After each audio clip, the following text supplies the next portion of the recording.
you. So, tell me when you're ready. Go. All right. So, what we worked on, we started off at our home position, which is our non-dominant leg forward. We're going to have a downward spin. We said, let's do a figure 8 weave. When it goes down, towards the non-dominant side, we're going to step our dominant leg forward, like this. So now, it's spinning in the opposite direction. We're going to do an elbow spin by picking our elbow up, like this. And I'll pick you again. I'm going to keep my elbow at a 90-degree angle, and I'm going to keep it very tight, like that. So we're just doing the figure 8 with our elbow. And it looks like you're pulling back on your elbow as you step back. You can, but it's not even really necessary. The elbow itself is just kind of stiff. I'm doing that a little bit, but it's the leg that's actually doing that. Okay.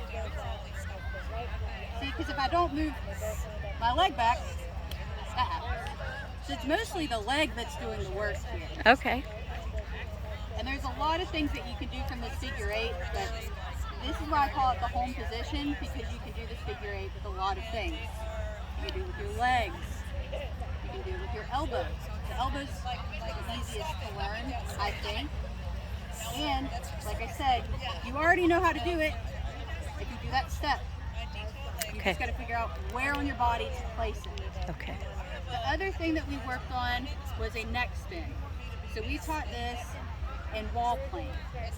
So I have this falling towards my non-dominant side.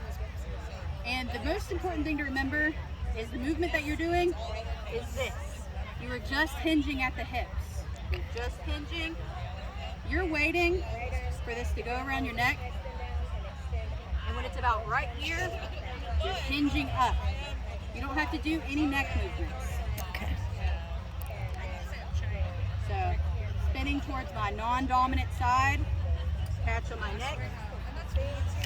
I do notice that you're putting your chin up to the sky when you go up. Yeah, so I am leading up a little bit. Mm-hmm. It wouldn't hurt to have a little bit of a back bend, just in case. Mm-hmm. That's something that I've learned to do in case things are not going exactly how I planned.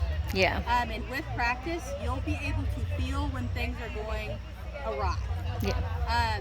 One of the things we talked about earlier is necklaces. If you're doing a neck wrap, it can catch on your necklace, and be careful because I don't want anybody to get hit in the face and get a black eye. Can you do that one a couple more times, facing a couple directions?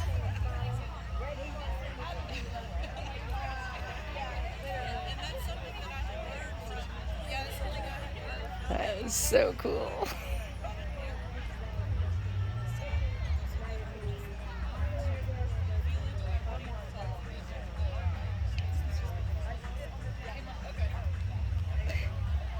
And can you tell us your first and last names? My name is Brittany Starkey.